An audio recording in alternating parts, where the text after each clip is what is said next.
Ahí va a llegar el gol del Arsenal. Ozil. Marca Mesut Ozil. Bellerín, otro defensor, otro disparo, Monreal, gol. Marca el futbolista español, marca Nacho Monreal. Pim, pam, pum. This is Arsecast Extra. Hello and welcome to another Arsecast Extra, as always, with James from Gunnerblog. James, good morning to you. Good morning to you too. Very formal opening, and appropriately so, maybe. Very formal, very sombre, James. Good morning. Welcome to the show. Today we're going to discuss Arsenal in a very serious way. I was worried you might say that. Yes, I think we're going to have to. And I'm going to just get straight into it, really, because I don't think there's any appetite for waffle or chit-chat. So a few weeks ago, I remember very distinctly when we did the podcast after the North London derby, the 4-2 win over Tottenham, we spoke about how it felt like the team had taken a step forward, right? Yes. The game against West Ham on Saturday felt like a step backwards. And just to sort of put it in context, since that North London derby, which was so enjoyable, so filled with a kind of energy that we'd all hoped we'd get from Arsenal this season, we've played 8 games, 24 points available. We've taken 11 points. We've won just 3. We've drawn a couple. We've played the likes of Manchester United and Liverpool, but also we've lost to Southampton. We've lost to West Ham. So I'm not quite sure exactly what the point I'm trying to make here is, but you know, when we look back at that game as something to build on, something to kick on from, we really haven't. In fact, we've kind of gone a bit backwards from there. Yeah, I mean, it's been a turning point for all the wrong reasons, and the performance at West Ham, by comparison, was so insipid. I mean, it's really worrying, isn't it? I mean, it just felt like we were as bad as we've been, really. You know, at any point in 20... Oh, sorry, we're in 2019 now, but as bad as we were at any point in 2018. Is it a case that, you know, when a team is on an unbeaten run and they go through, you know, that period where they don't lose a game, and when you finally lose, it can have a kind of debilitating effect on the squad, on the confidence. You know, as long as you're winning, okay, it's good. And then you can sort of hit a bit of a wall. Do you think it's that, or is it sort of more a combination of things? Because we have had injury issues, we've had problems with the depth of our squad in key areas and all that kind of stuff as well. So it's hard to exactly pinpoint what's gone wrong. Well, I think the end of the unbeaten run does definitely have an effect. I mean, there were points that we picked up in the midst of that unbeaten run that arguably we didn't really have much right to, but we had so much momentum at that time. I think there was so much belief in the squad that you could almost see that playing out, particularly in the latter stages of games. You know, there was a real determination and a real belief that they could get the job done. I think that the end of the run has kind of evaporated that from the team a little, and crucially from the fans. I mean, you know, classically, as a manager, as long as you're picking up points, as long as you're picking up wins, people will buy into anything. They'll go along with anything. And I think having stopped doing that, I think the focus has turned more sharply on Unai Emery. And I think that's pretty clear, you know, looking at the reaction of fans to the West Ham result. When I look back at the Spurs game as well, I also think, I mean, maybe I'm wrong in this, but it feels like there were things that we were doing, not just in that game, but in the unbeaten run, that we haven't necessarily stuck with or continued. I mean, a classic example would be the Torreira and Xhaka partnership in central midfield, which, you know, was so good on that day and so good on several occasions, really, and seemed like we'd found kind of an answer there. And yet since then, it feels like we've mixed things up, and Torreira hasn't, you know, played as much football as perhaps we might have expected. So that's a case of Emery, you know, finding a winning solution and then seemingly diverging from it, which I do find difficult to understand. That is a bit of a strange one, you know, because I think we can talk about Xhaka till the cows come home, and he is a player who, you know, I don't want to go on a boat journey with Granit Xhaka because somehow he'll find a way to fucking sink the boat. But, you know, it did work, and it was really good against Liverpool as well, and it was great against Tottenham. And it felt like finally we'd found a solution to a key area of the pitch, which really does help you control games, and we've moved away from it.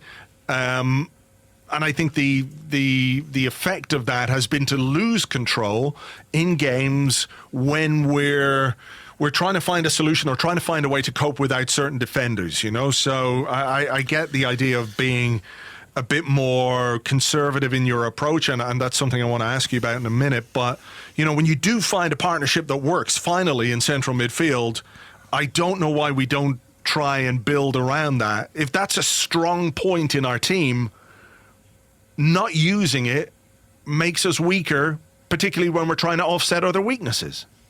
Yeah, and I think, you know, Guendouzi's been the beneficiary of that, and inevitably there's going to be a gap in quality, I think, between someone who is an established international with their team and a young guy coming up from the second division of France, his first season of top-flight football. I mean, you mentioned injuries, and I do think that injuries have been a factor here, and I don't want to completely overlook that. I wonder if, you know, as a club, because we were so used to having so many injury problems, injuries aren't an excuse. We can't think about that. You know, we can't, you know, that shouldn't be put on the table. But I do think the players that Emery has lost have hurt him a lot. I mean, Rob Holding is one particularly who it felt like, to me at least, kept the back three in some semblance of shape and gave it some sort of structure. But I also think... Go on. Oh, I was just going to say as well, I also would put Welbeck and Mkhitaryan on that list, just because Welbeck, I think he really affects what you can do with Aubameyang and Lacazette, and Mkhitaryan, because if you've got a manager who wants to play that certain type of, you know, kind of half forward, like an Iwobi, not like an Özil, crucially, then Mkhitaryan, for all his flaws, is really important. And what Emery has been doing, I suppose, since the Spurs game, has been trying to maintain and develop those partnerships between the wing backs and the inside forward. If that's Kolasinac and Iwobi on the left, and on the right, you know, it's due to be Bellerin and Mkhitaryan, he hasn't been able to put that on the field. So I would offer that in some, you know, mitigation of what's gone on the Sure. pitch. What do you make of the back three in general?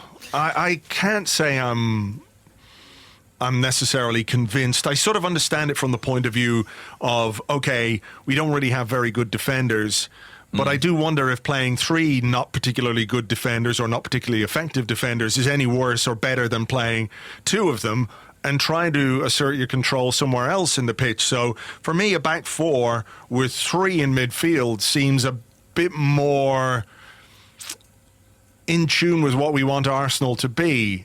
And I think the approach against West Ham, it felt to me really, really, really conservative against a team, you know, mid-table kind of a team. And I know we have players missing and everything else, but it just sort of feels like there's a fear in the way that he's selecting his teams. And it looked to me in some ways as if that fear has transmitted itself to the players and the way that they played. Well, is that fear justifiable, given how awful we are defensively? I mean, you know, I can see why you might think I need to somehow offset these centre-halves with a third one. But I actually think that the reason he's been picking the back three, and I might be wrong about it, is as much to do with what it gives us going forward. I'm not saying that we have been good going forward, but I would say that the use of the wing-backs has at least seemed to work. You know, that plan has brought dividends. Where? We've been able to get... Well, Where? Kolasinac would be the obvious But example. where has it worked in a run of games in which we've taken 11 points from 24? And we're looking at, say, Kolasinac overlapping and getting some crosses in as essentially our only piece of creativity within the team. Like if that works, and when it works it's really effective, don't get me wrong, I'm not saying that, but it seems like an awful lot of eggs to put in one big, gigantic, hulking Bosnian basket, if you know what I mean. So yeah, and West Ham prepared for that, you know, and that was really clear. Well, I mean, looking at Zabaleta, you know, a very experienced guy, but 33, 34 years of age. You know, if we're not getting any joy out of that guy, and we're not getting any joy out of a midfield with, who was it, Mark Noble, who's well into his 30s, Samir Nasri playing his first game for fuck knows how long, or second game, whatever it is, he's been out of the game for ages. You know, if you give up control of that key area of the pitch, and it doesn't work in the area where you think you can hurt them, I don't know. It just feels like there's a lack of ideas that were easy to work out. We're predictable. Here's Iwobi, and I think Iwobi did his best, and I think he tried hard, and he at least tried to drive the team forward and link the disparate areas of the pitch, because we had our midfield and our forwards miles and miles apart. There was no real linking of those two areas of the pitch, which made it easy for West Ham to defend. It felt so unadventurous to me. Yeah, and despite, you would say, having the two strikers on the pitch, Aubameyang and Lacazette, strikers need service, don't they? Well, that's it. And also, I think but with the third centre half, it felt like we ceded control of the game to them. Really, I mean, I don't know with the back three. The weird thing about it is that we're told it's sort of not Emery's preferred system, and I've always kind of thought, well, a bit like Arsene Wenger, it's something he's using in the short term, but eventually he'll go back to the 4. The fact that he hasn't really done that with any kind of consistency makes me think, well, does he just not think he has the players for the 4? I mean, well, he doesn't have them for the 3. Yeah. I mean, he has them nominally on paper, but results tell you that it's making little difference. And for the most part, our 22-game unbeaten run came with the back 4. Yes, it did. It did, and the early part of it came with us playing something like a 4-2-3-1. I mean, there were teams that had, Aubameyang, Lacazette, Özil and Ramsey in that front 4. That was something that happened, which seems a far cry from the sort of lineup we're getting at the moment. It's really difficult. I don't actually know if Emery is putting in a plan that is his long-term plan, or if he's just kind of trying to get through the season. Sometimes it feels like that. Yeah. Do you know what I mean? That he's just trying to get through the season and get to the summer. Like, it feels like whatever we did last summer, which was mostly positive, has left us well short of whatever sort of squad he must want. But do you feel...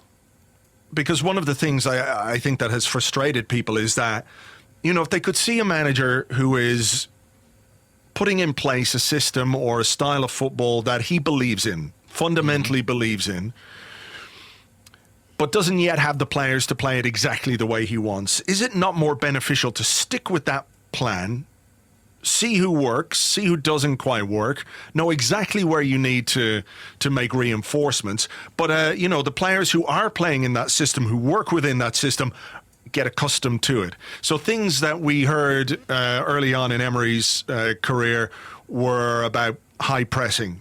I don't think we see that very much anymore. We heard about playing out from the back. Week by week by week, it feels like we do that less and less, with the goalkeeper kicking longer more often. Leno in the first couple of minutes kicked it long twice, one just straight out for a goal kick. And I know there was a little bit of pressure from West Ham maybe, but, it just seems strange to me that he's trying to react to, I guess in some ways you'd say, okay, he's being tactically flexible or whatever, but I think it's hard for people to understand what's going on. Like, I would rather see us try and perfect something, even with a couple of players who aren't necessarily the best fit, because the longer-term benefits of that are you've got 8 or 9 players who absolutely understand their role in the team and what they're supposed to be doing. And then when you replace, think about like Guardiola at Man City when he came in, he played a certain way, even though some of the players he had didn't work, the fullbacks in particular. So what did he do? He played the system. He was exposed a little bit by the goalkeeper and the fullbacks, but he stuck with the system.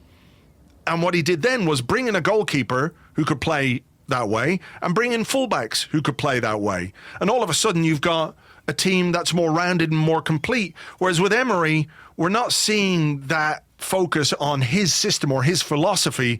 We're seeing a manager, and perhaps understandably, desperately trying to tinker with things tactically to get the best out of the players that he has. So it's how you view those two approaches. And if you're looking for somebody to be a long-term manager, to put something in place long-term, I'm a little bit surprised that he's gone so far away from what was previously the the system that he seemed to favour. I would agree, but what I would say is that Guardiola, in terms of coming in and putting that system in, had this slight luxury of thinking, well, kind of as bad as it gets, we're probably still going to make the top four. And even if we don't, financially, it's not going to be an issue for us. Sure.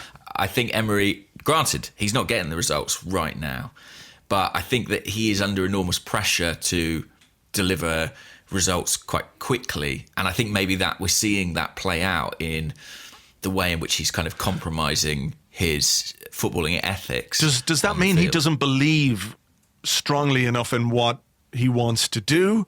Or is he just being, I think we said it before, didn't we, an arch pragmatist, that he's looking at the players he has and thinking they can't do what I want them to do? But I mean, let's go back to the summer, right? When he was appointed by Ivan Gazidis. And Ivan Gazidis, remember what he said about Emery, how he astonished them with this dossier of information that he had about every player at the club, even Ainsley Maitland-Niles. Are we supposed to now believe that he didn't know all that stuff? Or, shock horror, could that have been a big load of bullshit from Ivan Gazidis? I think it might have been. I mean, it may have been. We've all blagged an interview in our lives. I know I have. Quick Wikipedia on the company or whatever. Be like, oh yeah, he's a Maitland-Niles. I mean, I don't know.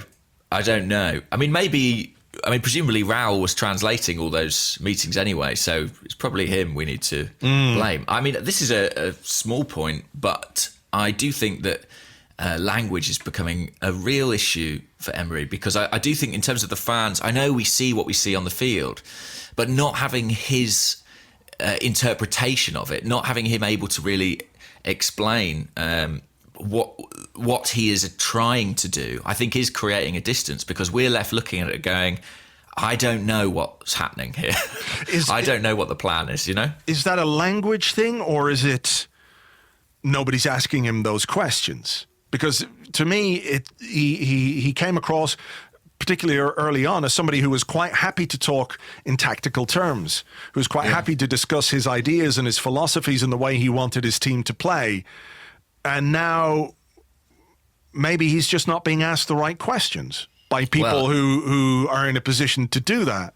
Maybe. I mean, I suppose he's being asked about Mesut Ozil every 5 minutes, which is kind of inevitable given what's going on there. But I do think, look, I feel the same as you. I feel frustrated and I feel in the dark, essentially, as to where exactly we're headed right now.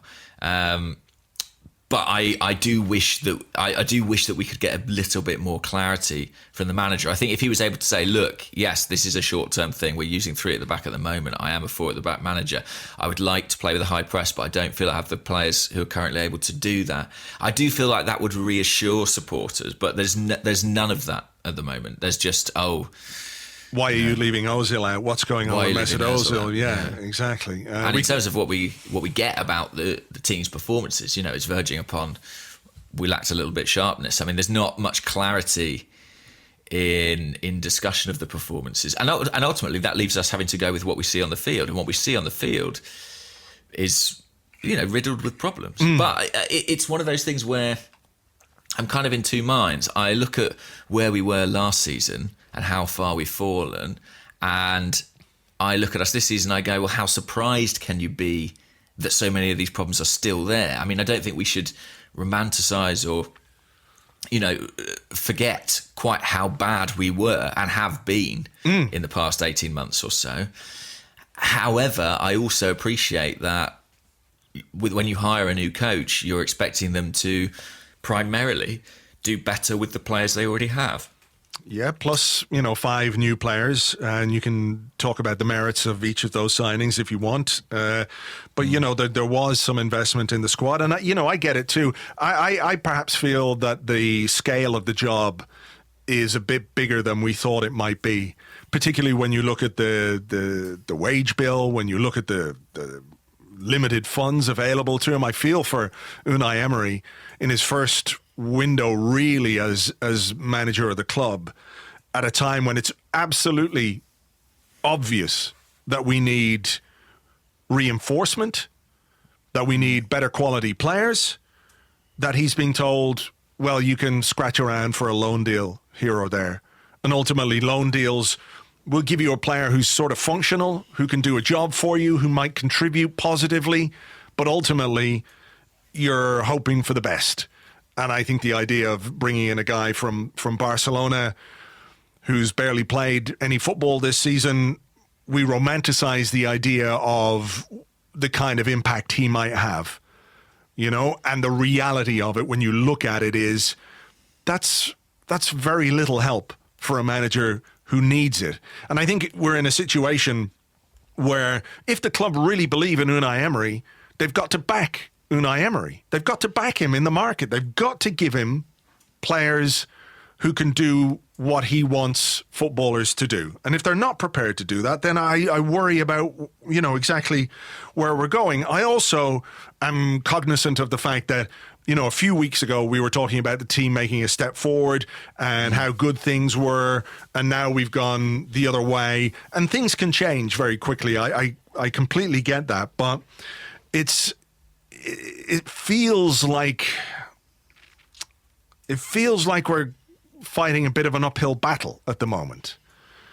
And yeah, I think that's true.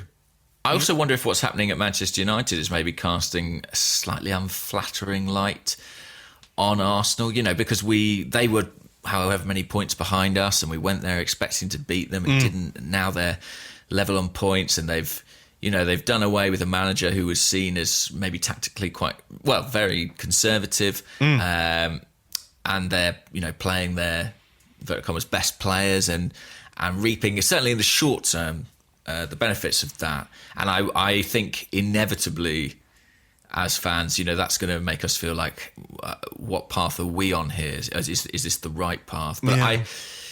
I think you're right. I think if Emery is the guy, and if he was the guy 6 weeks ago, nothing should change that, however poor a run of form this is.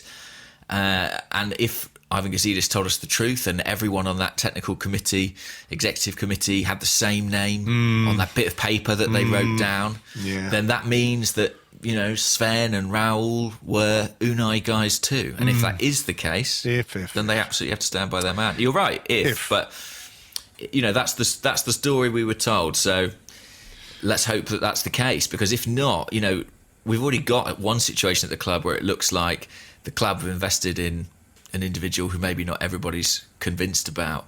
It would be horrible if we had another one of those with the head coach. Yeah. We'll talk about Mesut Ozil in a while, I think. Let's touch on the game itself. I just found it a really disheartening, dispiriting performance that lacked so many of the things which got us results this season. You know, if we could look at the areas in which we lacked a bit of quality, you could also point to hard work and endeavour and running and a decent character and players going the extra mile for each other, and I'm not sure we saw that. I thought the goal was, I won't say interesting, but you know, maybe a microcosm of some of the individual issues that we have. I watched it again this morning. Mustafi hits a terrible long ball forward to nobody. West Ham put it forward. Socrates lets the ball bounce in midfield. Cardinal sin. Koscielny kind of mops up and heads it to Guendouzi, who, not for the first time, is susceptible to pressure from behind. And I don't want to go into Guendouzi's performance on an individual basis. I'll just say this, is that I think we're asking a huge amount of a young player who is in the very early stages of his career. I think it's asking an awful lot of him to come into the Premier League and play at a consistent level at 19 years of age after playing most of his football in League Two. And I feel sorry for him. You know, there could well be a very good player in there in the future, but I worry that we're asking too much of him too soon. And I think that was evident in this performance, and it has been in a number of performances. You know, we can all get behind how willing he is and how hard he works and how enthusiastic he is and everything else. But, you know, don't fucking hang the kid out to dry. And I think that's kind of what's happening at the moment. So he loses the ball. He takes a heavy touch. Mustafi does what Mustafi does, slides in, They get a corner. We clear the corner. It comes back in. Xhaka with, I don't know what you call that. I don't know what you call it. I don't know what he's thinking. It's just another example of Xhaka's, I don't know. I don't even know what to call that. Whether it's just a complete lack of concentration or awareness of what you should do in key situations, dangerous situations. But when Xhaka has the ball or is near the ball in our defensive third, I worry because bad things happen too often. Nasri lays it off to Declan Rice and he scored the only goal of the game. So it just sums up some of the individual issues we have in terms of quality and players who put us in trouble. Yeah. I mean, for Xhaka, he's a player who I don't dislike. I think that there's a lot that's good about his game, but it is increasingly, it's increasingly difficult to support him, I guess, when he has these brain dead moments, and with a disturbing frequency. I mean, it doesn't feel like something that's going to go away, does it? At this point, no. It's part of his makeup. It's part of his game. Do you think the substitutions were telling? Because I thought they were. Mustafi with his slide and Xhaka with his mistake, and then they're the two guys who get hauled off. Because I think there would have been a very good case to take Guendouzi off, because I'm not sure he was playing that well. I thought certainly, Xhaka made the mistake, but in fairness to him, he's not a player who hides. He will always try and get on the ball and dictate play. And I thought if you're bringing Torreira on, then surely Xhaka is the guy who would fit best alongside him. Torreira, I thought it was going to be Guendouzi, and I thought he would probably take Maitland-Niles off and put Mustafi at fullback, but he actually took Mustafi off, which I had no problem with, really. I thought there was something telling about those substitutions. Yeah, I think possibly. I mean, Mustafi's been taken off early in games quite a lot recently. I think that might be in part a fitness issue, but he also was on a booking, which I think probably informed the decision. Once Xhaka went off, I mean, this is the problem with Xhaka, that as much as he has these kind of incredibly infuriating moments, without him we do really struggle to build up the play from deep. And in the remaining half hour of that game, at no point really did we put any concerted pressure on the West Ham goal. Well, I thought, in the maybe first 10 minutes after Ramsey and Torreira came on, we had a bit more Ramsey thrust. looked right. Yeah, there was a change in momentum, certainly. Ramsey had an impact. I think he set up Iwobi for a shot which went just wide. He had a couple of crosses. He looked to try and make things happen and at least show some endeavour in the final third. But the amazing stat here via Orbinho on Twitter, who's at Orbinho, Arsenal's last shot of the game came in the 68th minute. Even losing, we couldn't muster one attempt. I mean, that's... It's not good, is it? No.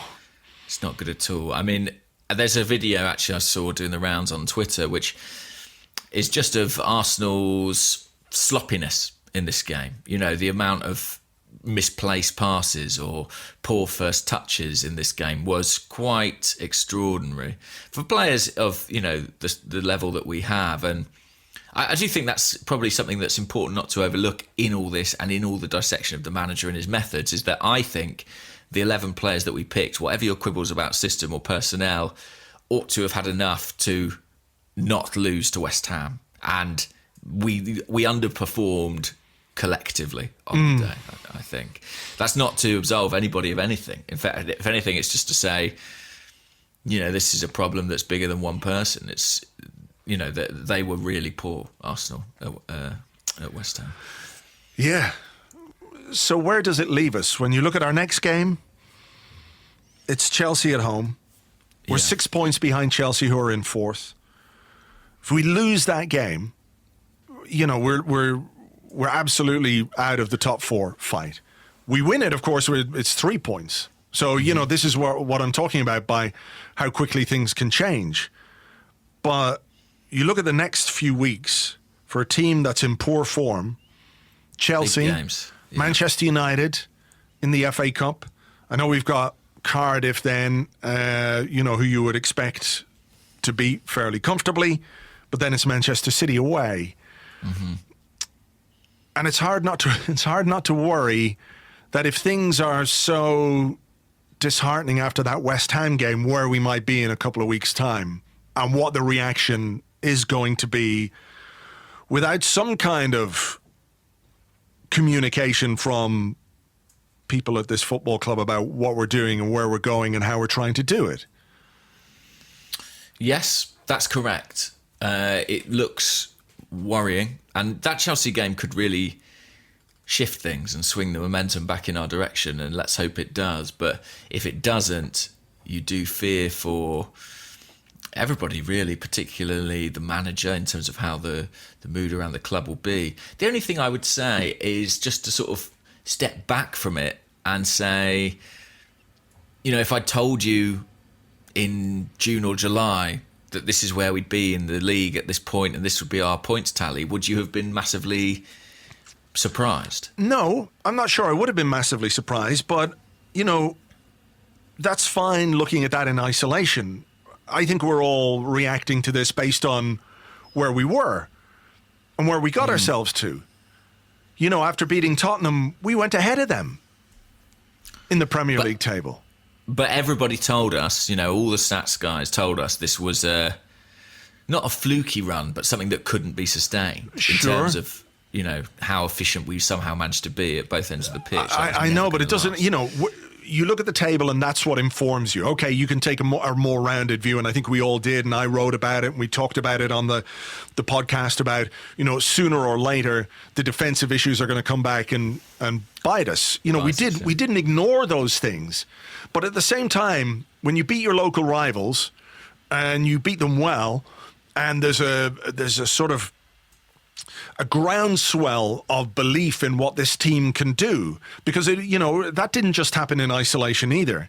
It came in the middle of or towards the end of a 22-game unbeaten run, a game in which we'd played very well against Liverpool, and we were showing signs of building something.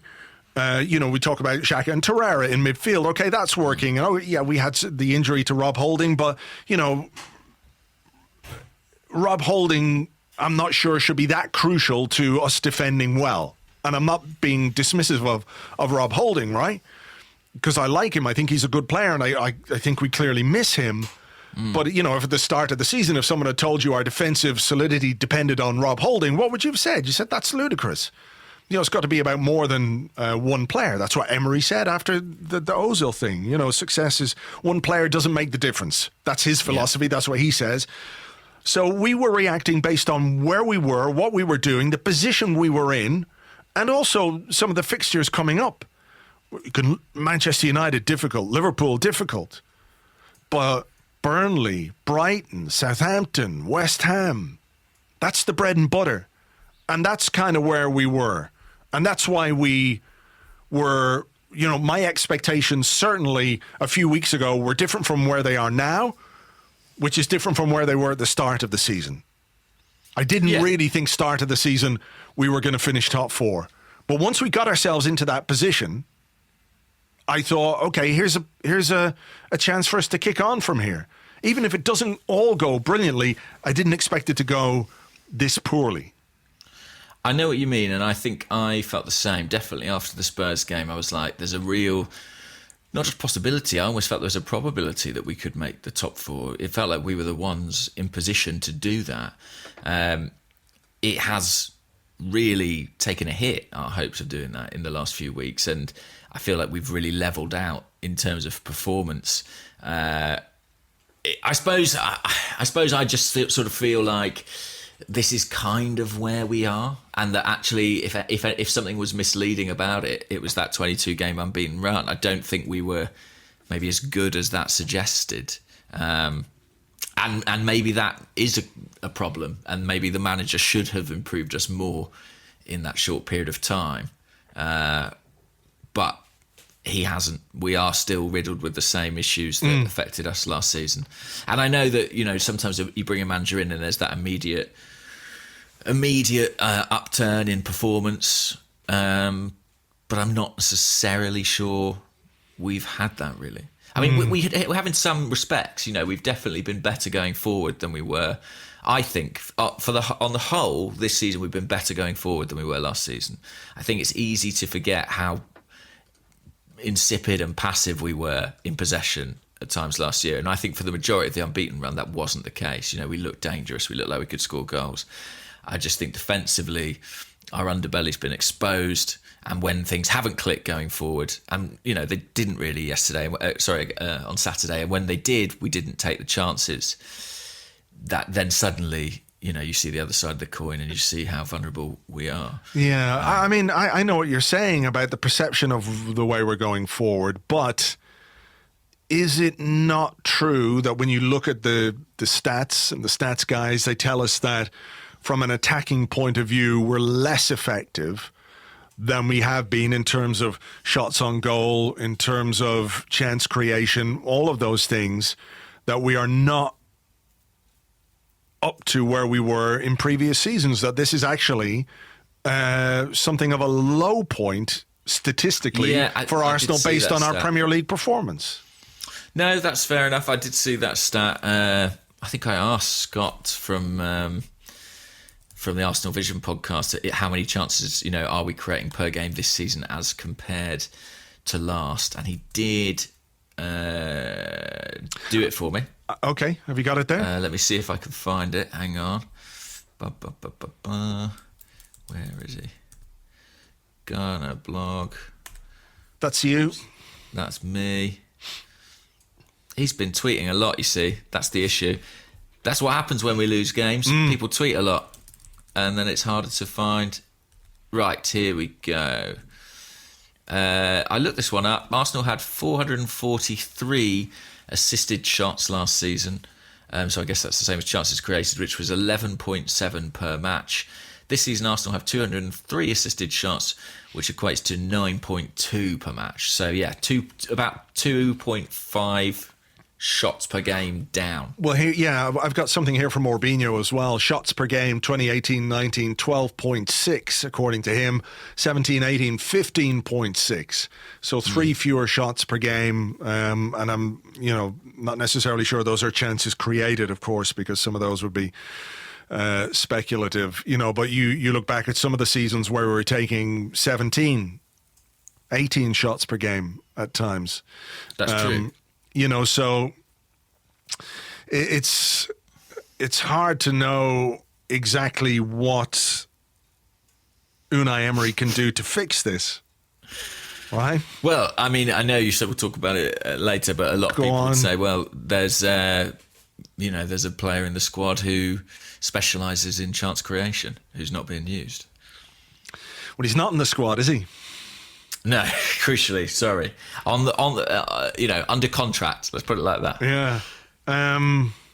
Look, you can leave Mesut Ozil out and face criticism for doing that, but if you win a game, your decision is justified. You've got that force field of 3 points.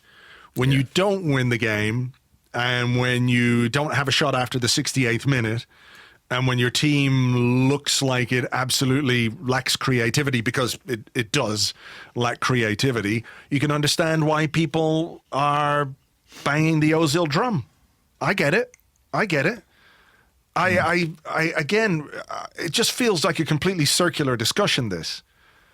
It's almost pointless to have it because I don't know what we can say that we haven't already said. There's something really, really wrong. Yeah. Really wrong. And we don't know exactly what it is, do we? I mean, that's the thing.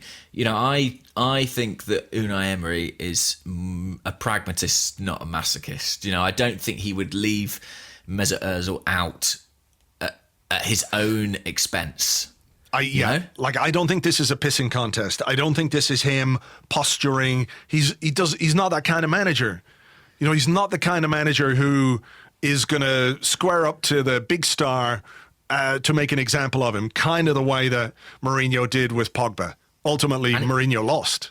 And he hasn't really got that authority at Arsenal. No, I mean, you don't come in after fucking 3 months and start throwing your weight around in that way.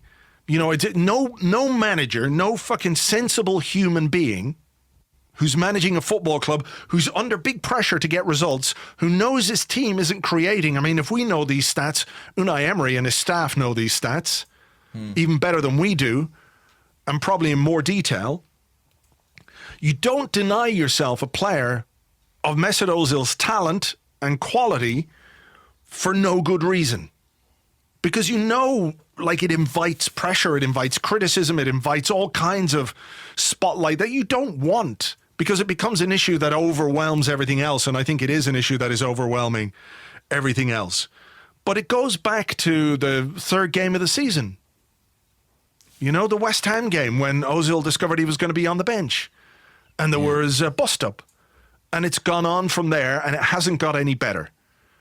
And look, I see absolutely how we would be a better side with Mesut Ozil at the top of his game in it.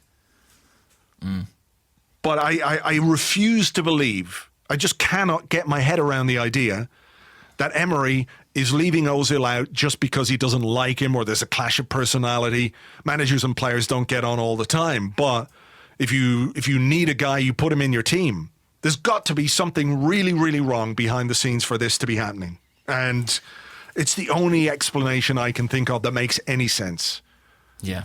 Regardless of how good the PR is from every angle. Yeah, there must be something more to it. I completely concur. I also think, Ozil's a fantastic player, but he's getting better with every game he doesn't play. There's a slight tendency to think if he'd been on the pitch, he would have done this, he would have done that. I would argue, I've seen Mesut Ozil play away from home. It doesn't always pan out like that, guys. No.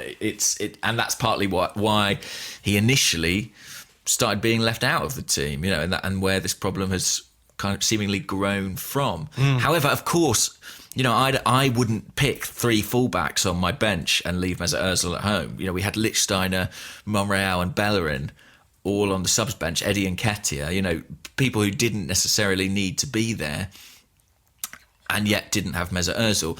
That's not what I would do, and that doesn't make any sense unless there's far more to this. And something I find odd is that when things aren't going well for Özil on the pitch, it feels like people are quite quick, particularly online, to sort of leap and make guesses as to why that might be. Like, he's, maybe his mental state's affected. Maybe he's not happy. You'd see that kind of speculation all the time. And yet now, when he's not been involved in the squad, it's Emery's fault. It's like, well, maybe those issues, it could be anything. It could be anything is the point that I'm making. And it might not be, just because Mesut Özil posts a thing on Instagram saying fit and raring to go, doesn't mean it's necessarily entirely in Unai Emery's control. Do you know what I mean? Yeah, I do know what you mean. And absence makes the heart grow fonder and all that kind of stuff. When you see a team that's lacking in vision and creativity the way we were against West Ham, it's really easy to think that Mesut Ozil would be the solution. And I don't deny that him maybe coming off the bench would have been an asset. I thought it was quite interesting what Emery said after the game, that it would have been nice to have another attacking option on the bench. Yeah. You've got Mesut Ozil and you've left him out of the squad. But to me, that's just more evidence that something is really wrong. He must feel he has no choice in the matter. I just can't understand why you would do it otherwise. And particularly when you know that when it goes wrong, or if it goes wrong, you give people such a big stick to beat you with. Yeah, as soon as the squad was announced, I said, Emery has to win this game because it's gonna look pretty ugly if he doesn't. And the difficulty of discussing this, and it won't be the last time we discuss it this season, I absolutely know that, is that it does feel like there is information here that we don't have access to, that is informing Emery's decision. And it could be about a myriad of things. It could be about the player's attitude. It could be about a personal issue between the two. It could be anything. But whatever it is, it's enough for Emery to feel like I can't pick this guy. And that's a real problem. It's a huge, huge, huge problem, because we're not a club with enough resource to ignore or let fall by the wayside a player of that quality. and who we have invested that much in. Yeah. You can't have a £350,000 guy who doesn't play. You just can't. You know, so... And I know people sort of equate it with the Ramsey situation, and I sort of understand that because you've got arguably our two most talented midfielders and they're not playing games. But I do think it's slightly different, the Ramsey situation, in that Ramsey's gone. Like, he's leaving Arsenal, and as the season wears on, I think there is a genuine question over whether or not you can use him once you get into April and May. Like, can his commitment be trusted? We've all said what a great professional he is. Well, if he's a great professional for Juventus, he won't get his leg broken in May. So I think like that is a factor. And with Özil, he is on the books indefinitely. He's on here for the next few years. Like, we have to find a solution here. We really do have to. Yeah, I mean, in some ways, I think there are stories coming out this morning that Emery wants to move him on. They come from the Mail, so I'm, taking them with a fairly big pinch of salt. But, it wouldn't surprise you if that were the case. Do you feel like perhaps his treatment of him is Emery making it abundantly clear to the club what his intentions are when it comes to Mesut Ozil, that this is not a guy I want in my team. I don't even want him in my squad for whatever reason. You can speculate about the reasons. I'm not sure it's quite there yet, but it feels a bit like back me or sack me in a way, that we're getting to that kind of point. It becomes with this that situation. When you're not winning games, Yeah. It becomes that. When you're in the middle of an unbeaten run and you do it, it's fine. But when you're not winning games, you are giving the board a decision to make. And, I agree with you entirely. I mean, that's the message that he's sending. Because he can't transfer list Mesut Özil.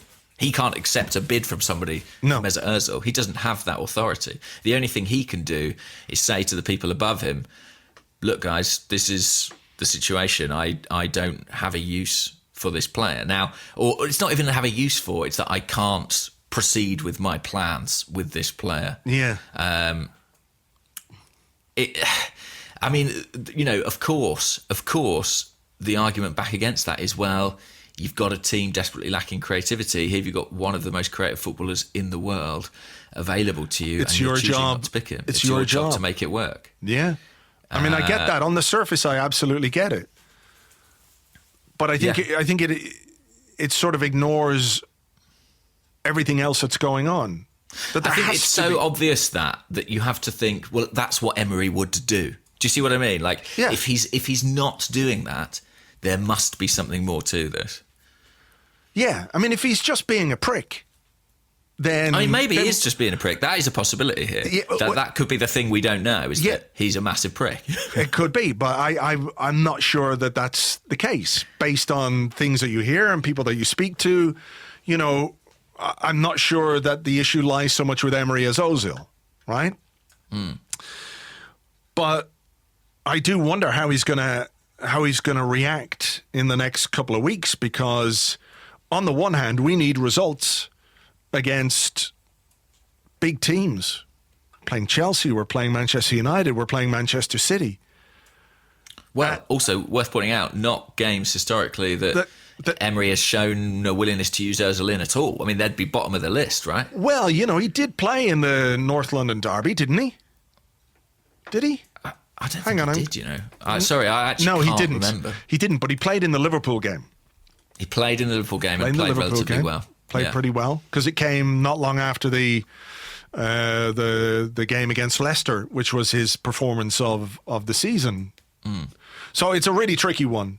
If you don't trust a player to play him away from home against Bournemouth or fucking West Ham or Southampton, whatever it is, can you really trust him to play at home against the biggest teams in the league? Away at Manchester City, can you play him? Like, if you can't play him at Bournemouth, how can you play him against Manchester City?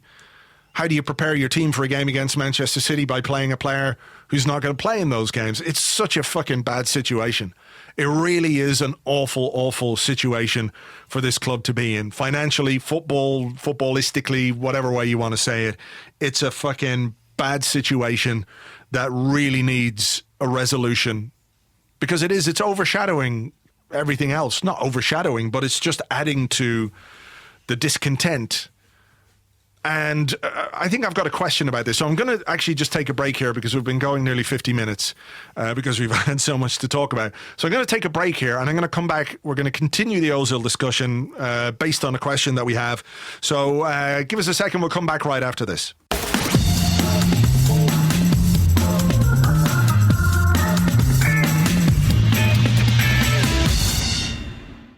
Welcome back to the Arsecast Extra. This is part 2 of the show where we answer questions that you sent to us on Twitter at Gunnerblog and at Arseblog, and also on the Arseblog Facebook page, facebook.com/the Arseblog. I did say we continue the Mesut Ozil discussion because we do have a lot of questions. James Parnwell, who's at James Parnwell on Twitter, says, do you think the Ozil situation has caused greater ructions in the dressing room and contributed to the overall malaise we saw on Saturday? Also from Khalil Kieran's, who's at Lord Khalil, who says, is the Emery-Ozil situation having an effect on the other players? Ozil isn't like Alexis. He is popular with the other players. Didn't Torreira want number 11 so he could sit next to Ozil? And if Ozil doesn't fit Emery's style, are we so sure that Emery's style is worth it? And Met, who's at AFC Met, asks, is the Mesut Ozil situation with Emery very similar to the Rioch and Wright situation in the 90s? Do you know what? I saw that question and I was going to ask you because I don't particularly remember how that one played out. Can you refresh my memory at all? Clash of personalities between Rioch and Ian Wright. Rioch found himself dropped, didn't he? Yeah, and I think he put in I could be wrong, but I think there was a transfer request as well. So Chelsea, wasn't it? It was an absolute clash of personalities there, which he won. He won, yeah. He won, but, based on, to my mind anyway, a much stronger platform based on what he'd done on the pitch. Yes. Than Mesut Ozil has. Yeah, because, Ian Wright was our leading goal scorer and an amazing player who did it consistently week in, week out, and there weren't people expressing the kind of doubts about Ian Wright that there have been over Mesut Ozil for quite a while now. This isn't a new thing with Ozil that people have been worried about, his consistency or his ability to do it in the big games against the big teams or away from home, etc., etc. These aren't issues that have only manifested themselves under Emery. These have been ongoing for quite a while. So we also don't know if there is that necessarily that clash of personalities. So I'm not sure about that. But what do you make of the impact it might be having within the dressing room? Because he is a popular player. He is somebody who the players like. And there is a, what's the word I'm looking for here? Coven is the wrong word. But there are, players who are aligned to Mesut Ozil who would be his friends in the dressing room. Yeah. A coterie, is that the word? Perhaps, maybe. Maybe. Yes, there are. He's certainly got his little gang. I don't think personally that would have a massive impact, and only because, I think certain players earlier in the season when Emery came in and started subbing the big names or leaving out the big names, I think we saw certain players respond to that and feel like, oh, there's a meritocratic environment now. I can really earn my place. I mean, someone like Alex Iwobi is someone who springs to mind who seemed to kind of blossom as a consequence of that. And I actually think that what's having a far bigger impact on morale is simply the end of the unbeaten run. I think that, as long as the team were unbeaten, they could believe that Emery was some kind of messianic figure and he was going to change things around at Arsenal and they were going to compete and win things. And I think once results stopped coming, that has hurt the mood of the squad. I'd be surprised. Like in Football Manager, I don't know if you played it recently, but if you just sort of get grumpy with one player, sometimes the other players kick off. They sort of say, oh, we don't like your treatment of Mesut Özil, whoever it might be. Maybe I'm wrong, but I kind of think in reality footballs are more self-centered than that, and they're probably more worried about their own place in the team than they are Mesut Ozil's. Yeah, I do. Yeah, I can see your point, but I do think if he's got close friends in the dressing room, and he is giving them his side of things, and they don't necessarily get the other side, Emery's side of things, as much, then it might well affect their opinion of the manager. I wonder as well, you know, if footballers look into things as deeply as we do. Like the things that Unai Emery might be concerned about with Mesut Ozil in terms of his commitment or his attitude or his lifestyle or his training or his reaction to decisions, etc., may not even register on the radar of players who, once they get out on the pitch, go, well, you know what? If I'm making a run, there's nobody here who can spot that. But you know who can? Mesut Ozil. Why are you impacting my game or my ability to score or to make a contribution by leaving him out? Everyone knows he's one of our best players.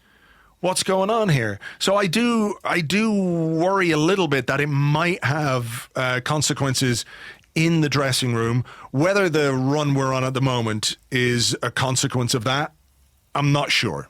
I can't say. But I don't think it would be impossible for some players to lose a bit of faith in a manager if they can't understand or can't see the rationale for leaving out a player who everybody, I think, agrees is unbelievably talented. And as we keep saying, it's not about the talent, it's about the application of the talent. And then, of course, people will say, well, how is he supposed to show what he can do if he doesn't play? Which I get. So that's why I think this is a situation that needs to be sorted out with real decisiveness. And if Unai Emery isn't the guy who can make the decision or sort it out, then we've got Raul Sanllehi, who is the head of football, who either has to broker some kind of peace deal between Ozil and Emery for the duration of this season, or take it in a different direction and find a solution somewhere else. Do you see parallels between the Özil situation and the Paul Pogba situation at Manchester United under Jose Mourinho? I don't know really as much about the Pogba situation as I do about the Ozil one. And from the outside looking in at that one, it was essentially Mourinho being Mourinho, and nobody would back Mourinho, right? It's just Mourinho trying to rule by fear, trying to illustrate to players, okay, look, I can pick on Luke Shaw. Luke Shaw's a young guy with no standing in the game, and I can use him because he's easy pickings. He's easy for me to pick on, and I can treat him like an asshole. And it shows all the other young players that regardless of the fact you're a 30 million purchase from Southampton, whatever it was, I'll treat you like this, and you better watch it. And I think the Pogba situation was probably similar. Maybe there were aspects of Pogba's personality or whatever that he didn't necessarily like. Whether Pogba was a Mourinho signing or a Manchester United signing is a big question as well. I also think Mourinho's ego got in the way of that, you know, where he likes to be the main man at any club. And at United he wasn't, because that was Pogba. Pogba had the profile and had the fame and came back a World Cup winner. You know, I think it was Mourinho being an asshole, but also a power play in a sort of desperate way to get hold of a dressing room. And it had a really negative impact. I think it had a really negative impact on Manchester United this season.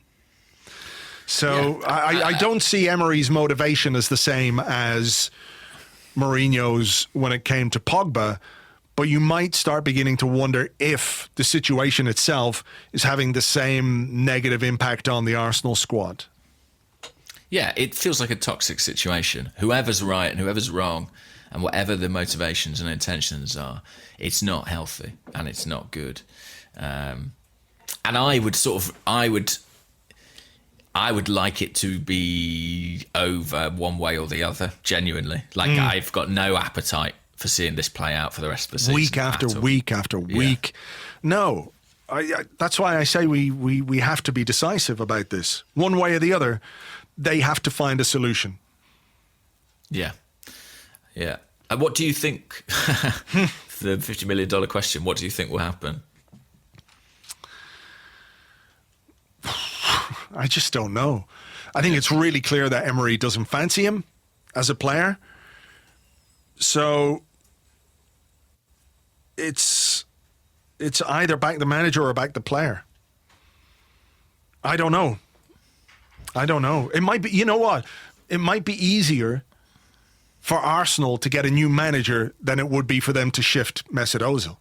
I'm not saying that's what should happen or anything like it. Don't get me wrong.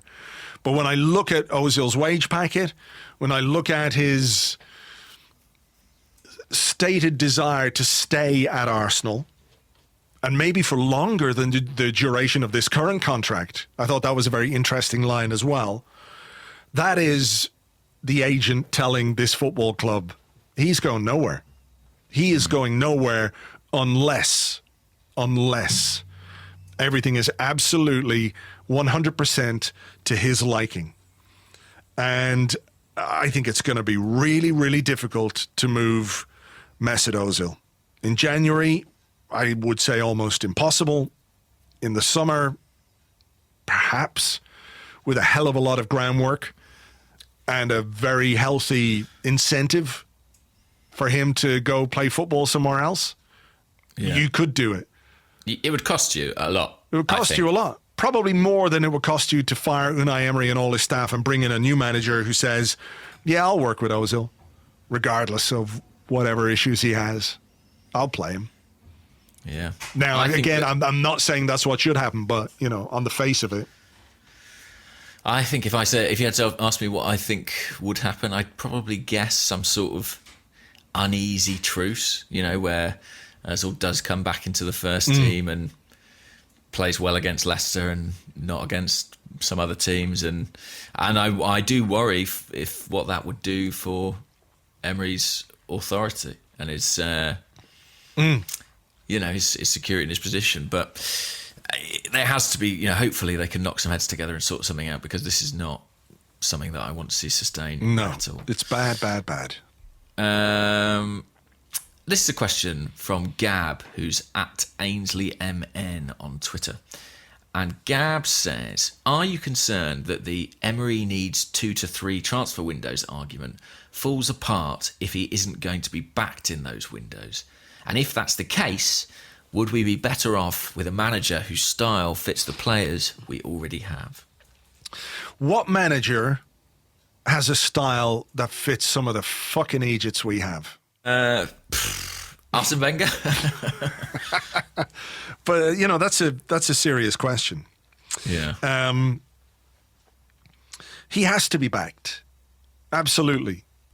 He has to. You can't give a new manager 6 months and not back him in the transfer window and expect him to compete with teams who are more established, with more established coaches, who have more funds, who have invested more. You know, not only is Emery coming into a new job, he's actually trying to, or been asked to, arrest a slide. He's been asked to change the momentum of the football club, which has been downwards for a couple of seasons now. I know we had the FA Cup wins and all that sort of stuff, but in terms of league performance, we're on a downward spiral. No question. So he's been asked to come in, achieve top 4, or get us back into the Champions League with the majority of the same players who've contributed to that downward spiral. So if you're not going to back him in the transfer market, then what's the point? I mean, if you're not going to back any manager in the transfer market, what is the point? I agree. And to be honest, I think backing him doesn't necessarily mean letting him cherry pick the players. I think it just means getting in the types of players he feels he requires. You know, and if it's left to Sven to, you know, decide which name that is, then I'm kind of okay with that. I just think that this is clearly a squad that needs a reinforcement. And until he gets more of it, I think it is sort of a bit harsh to lay all the blame squarely at his door. Have you seen all the chat about Arsenal and kind of FFP regulations and how we potentially within them don't really have any wiggle room in terms of adding more salary at this point? Yeah, I mean, I think that's pretty obvious when it comes to our wage bill, that it's got to be sorted out. Yeah. I'm not sure how much those regulations would actually restrict us if we went out and bought a couple of players. I'm not sure that that's the reason why we're not buying players. I don't see it. There's ways around that stuff. Clubs do it all the time. So I just don't... Also, it would be easy enough to sell a couple of players. That's the interesting thing. Like, you could sell, Mohamed El Neni and free up that space on the wage bill. And I think you could do that relatively straightforwardly. Well, yeah, you look at some of the players in the squad that you could move on relatively easily in January. El Neni is one of them. Carl Jenkinson is another. I'm trying to go through our squad and see who else could go out. But, it would be possible to move a few players out. I think it is a legacy of the previous regime under Gazidis and Arsene Wenger, how badly we've spent our money and how badly we've invested in the squad. But you look at the summer as well. Petr Cech could go for free, so there's a big wage off your books. Aaron Ramsey is going. There's a big wage off your books. Danny Welbeck is going. There's a big wage off your books. Jenkinson, as we said, you could sell El Neni. That's a lot of money. Yeah, Lichtsteiner again, another one who could go. Maybe. Koscielny, yeah. So, I think within that period of time, we could move a lot of people off the wage bill if we were adding to it. So, new commercial deal start as well. Yeah, I just don't think that that's the reason why we're not buying. Just don't believe it. Yeah, I mean, I'm not particularly expert in these regulations. I was reading about something called the short-term cost control. Yeah, that the Premier League have put in, which allows you only to, I think it's boost your wage bill by 7 million a year or something like that. But I think that runs out next year. Right. I think that well, as in, what do you mean runs out? In that, you've got time to amend it basically before next year. I think that rule expires. Yeah, I thought I saw somebody. Very possibly. I mean, you'd have to get someone who understood it better than me. But it's. I mean, here's a question from Tony Kent, who's at 2-0 down, and Tony says, "Do you think Ivan Gazidis saw this new era of austerity and no stomach to spend coming from months back and decided to jump ship because of it?" I think he decided to jump ship because he had a really good offer from Milan. From a personal perspective, yeah. Yeah, and maybe he did think that there was going to be some measure of austerity, but I think it was just a good offer. I don't think there was anything that strategic. I think Gazidis probably did what he thought was the right thing to do over the years. It just turned out to be really bad. I just think he was a bit crap. From what I understand, it was Gazidis who sanctioned. Gazidis and Kroenke obviously had to sign off this massive wage for Ozil. Yeah, I don't know about. Gazidis makes me cross, actually. Let's not talk about that then. Have you got another question? Have I got another question? I do have another question here. Hang on 1 second. Let's just change tack a little bit. Okay, I'm going to have to... PRKRTR, Percator on Twitter says, should Mavropanos be given a run of games instead of Mustafi, since Mustafi is going to Mustafi?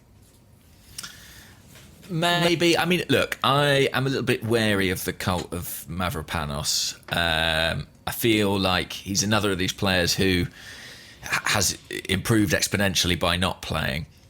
And the idea that he looked so raw in the spring of last year, but having spent half a season out, might somehow now be more ready for first team football does seem somewhat absurd to me. However, given the alternative is Mustafi, look, I wouldn't be opposed to it. I'd be looking to give him a game somewhere soon so that we can get a look at him again in a Premier League context. Whether Chelsea or Manchester United or Manchester City is the right game in which to do that, I don't know. I fear you could potentially do him as much harm as good by throwing him into a match like that. Yeah. You can't bring a guy in and ask him to play against Chelsea, after being out for so long and having played so little, unless you're absolutely at the end of your tether with Mustafi. I don't think that's going to be the case. I also think I would like to see us move to a back four, and I don't know that Mavropanos is quite ready to play in a back four just yet. Maybe we could go all Greek, Socrates and Mavropanos. That could be our hard-hitting central defensive pairing, but I think a lot depends on what happens in the next few weeks.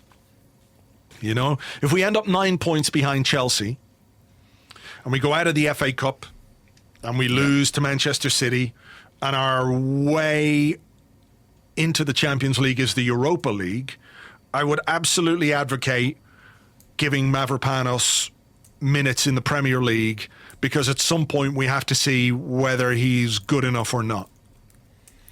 So...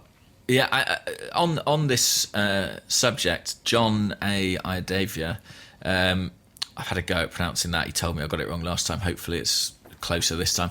He says, if our form doesn't improve soon, would it be advisable for Emery to shift our attention to winning the Europa at all costs? I mean, how far away do you think we are from it being a situation where that is our best route back into the Champions League? We're next weekend away from it. That's where we are. Win the game and you've got to share the focus on the Premier League, because you're only 3 points off fourth. Anything can happen, as unlikely as it might be. Teams can lose games. They can hit a bad run of form. You can make ground quite quickly if you put together a succession of wins and other teams draw a few or lose a few along the way. You could be well in the mix. I don't necessarily expect that to happen, but you have to try.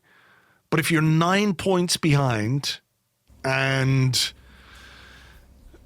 it looks like the top four is out of reach, it's not to say you just down tools in the Premier League, but there will come a time where your priority has to shift if the aim of the season is to get back into the top four. So, again, it all really depends on what happens in the next couple of weeks. Yeah, but if we do fall out of contention in the league, I guess doing things like playing Mavropanos, which is sort of what we did at the end of the Premier League last season, isn't it? Gave games to young players. You sort of might as well at that point, especially if we're not going to bring someone in defensively in January, which increasingly feels like is the case. Yeah. Okay, here's a question from David McNamara at DVDMCN, who says, which was more dispiriting? Which defeat was more dispiriting, Liverpool or West Ham? Oh, it's a close one, isn't it? No. You think West Ham? Absolutely. Go on. Why? Well, beatable opposition. Liverpool, a team that is top of the table. Losing the way we did against Liverpool was dispiriting, but you can kind of look at that game in a sort of isolation, particularly when you look at how well we played against Liverpool at home. I'm not saying it was just one of those days. It was a day in which many chickens came home to roost. Stupid chickens. But get back out there, chickens. Yeah, you get away from here. But West Ham, there was just so little to like about the way we played, about the way he set up his team. When you look at it now, and I know it's easy to look back on things in hindsight, but you're starting a game without Torreira and Ramsey and expecting Xhaka and Guendouzi as a midfield pairing to work when it hasn't really shown any sign of compatibility. You know, they don't click the way that Torreira and Xhaka clicked at times this season. You know, I don't know who Guendouzi necessarily clicks with in a 2. I can see his use in a 3 in midfield, but not necessarily as the ideal partner for either Torreira or Xhaka. Certainly not Xhaka, in my estimation. No. So the dismal first half again. Another first half in which we did more or less fuck all. The substitutes didn't really make any difference. We had 2 strikers on the pitch who had nobody to give them any real service. We had a chance, I think, for Aubameyang in the second half, which he blasted over. Another one where you're going, oh man, you really should be scoring there. And you can't be critical of Aubameyang for his goal-scoring record. But if you were to put together a blooper reel of some of his misses this season, it would be remarkable. You know? And just the lack of the intangibles, which are hard to quantify, of course, but the lack of character or desire or fight or the things that kind of got us through some of those games in the 22-game run when we clearly didn't play particularly well, but there was enough effort and enough hard work, if you like, to offset that. And that appears to be missing from our game at the moment. So for me, it was the West Ham game by a country mile. Yeah, interesting. I mean, I know all the reasons that you're saying that. I think for me... Also, sorry, can I just add one more thing before you go on? It wasn't the first time we've seen that against similar standard opposition in the last few weeks. So we saw it against Brighton and we saw it against Southampton and maybe even go back to Crystal Palace, you know? Yeah, I was going to say that probably more than both those games, I think the Brighton game is the one that sticks out for me as being really disappointing, and it almost precipitated the West Ham game, if you know what I mean. It kind of like it opened the door almost on this kind of performance and this kind of result. I agree that the Liverpool game can kind of be looked in isolation, but also not, given our performances away to the big teams in the last few years. It's not isolated in that respect. I think it's our failure. You know, we could actually lose away to the big 6, and as long as we beat everybody else, probably be pretty close to the top 4. Yeah. It's our failure to dominate against smaller teams that looks like it's going to potentially cost us. We spoke about the midfield there. SA, who's at Gooner SA 1981, says, why is Torreira not starting games? Is it fatigue, or is the honeymoon period for Torreira over as well? Good question.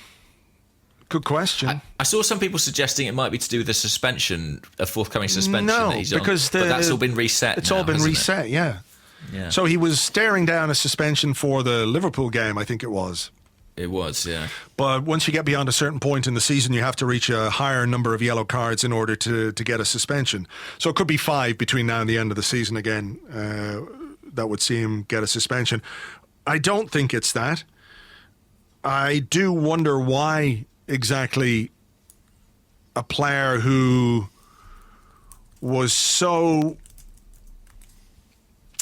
what's the word? Not instrumental, but who gave us so much of what we all thought we were missing. And maybe it goes back to the intangibles that I was talking about. Maybe you could look at Torreira as somebody who produces the tangibles out of those intangibles. So he makes the tackles, he makes the interceptions, he cuts out the through balls. That's an interception, isn't it? For fuck's sake! But you know what I mean. He makes the team play more on the front foot, because he stops the opposition from causing danger in areas of the pitch where we find it hard to cope. So I do wonder. I don't know why. Maybe it's a fitness issue. Maybe they've got something going on behind the scenes that we don't know about. Is he in the red zone? Are his physical numbers? Is he carrying a little knock or something like that? But I don't know. If it's just tactical, it's bad tactics. Maybe it's to do with, a player who's accustomed to having a winter break, and maybe they're kind of managing him through that. I mean, his last game in which he played 90 minutes was the Liverpool game. And it is worth remembering he was really, really poor in that match. He had a real nightmare, to be honest. And since then, he played 45 minutes in the league against Fulham and half an hour in the league against West Ham. I mean, I was even surprised he didn't come on at half-time, to be honest, against West Ham. There was such a clear problem for us in the centre of the park, and he was available. Yeah. Emery's so willing to make those half-time changes. It shocked me that he didn't come on. I think maybe the Liverpool game was seen as a kind of indicator that he was really struggling in terms of his freshness and fitness, and maybe they're just managing him through this period. I think I'd almost rather give him a week off and then have him back in the team on a regular basis, because I think we do desperately need him. We need a fit and firing Torreira. For sure. Okay, I think we should make this one the last one because we've been going a long time here. Okay. But it comes from Jack B, who's at JJ Bergkamp 10, who says, do a section of our fan base need to start realising the state of the club and accept that we are not a top 4 team at the moment? Emery needs time and funds. We can't give him the latter, certainly not in January, anyway, but we all should be giving him more patience than is currently on offer. Well, I think, I don't know, because, we're sort of guessing at how everybody feels, but I think I am at the patient end of the spectrum, simply because I do think we're at the start of something. I know that we'd love to be transformed as a team and a club and fighting for honours already, but I think we're at the bottom rung really of a ladder that's not going to be straightforward to climb. I think it will require time, whether it's Emery or not. You can chop and change and sack the manager every 6 months if you want, but I don't think it's going to make our progress significantly quicker.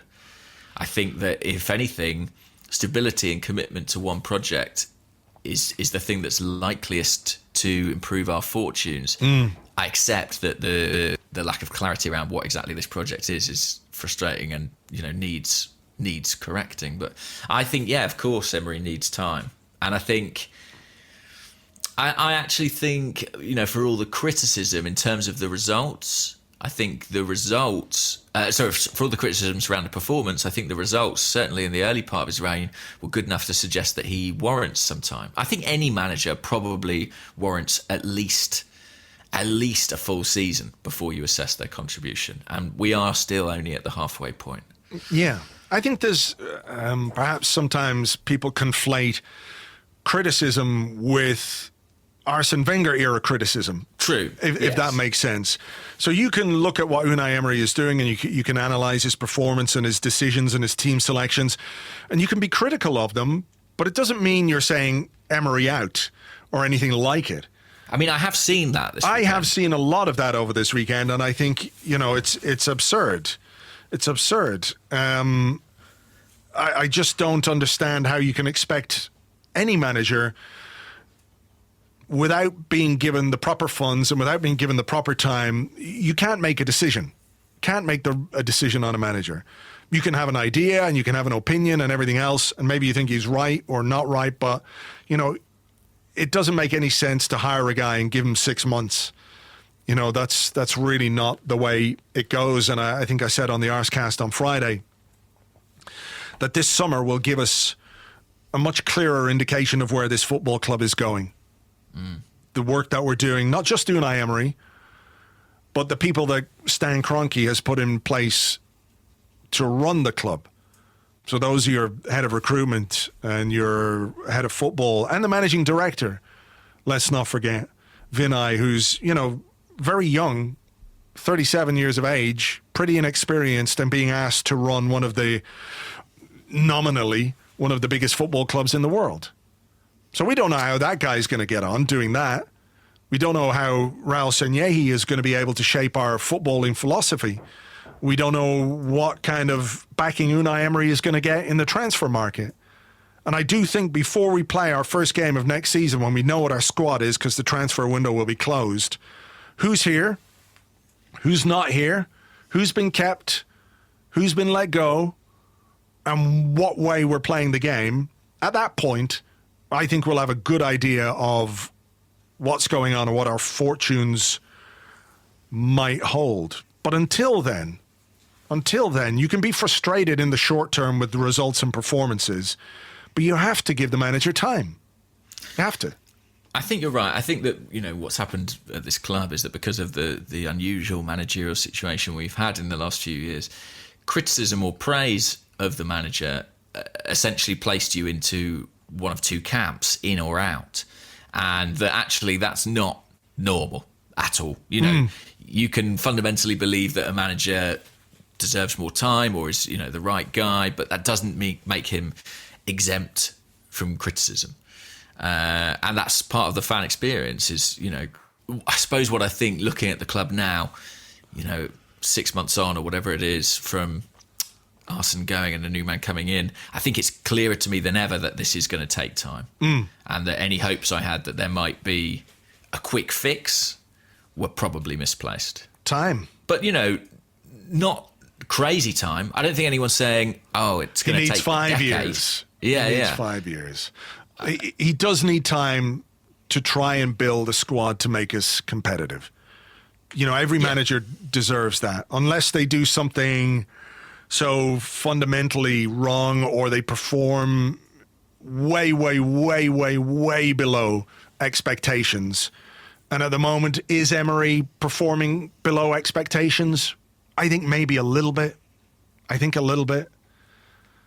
at the same time, I acknowledge the difficult situation that he's inherited with some poor quality players, and without giving him the chance to rectify that, then I don't really see any sense in that. Yeah, I mean, I think he is underperforming in terms of what we would expect from a new manager, and being able to sort out our defence, improve our defence at any rate. That hasn't happened, and whether that speaks to his deficiencies as a coach or simply the personnel that we have, and that the problems are so endemic in those guys that it requires a sea change. It requires completely new players to make it work. I don't know. Yeah.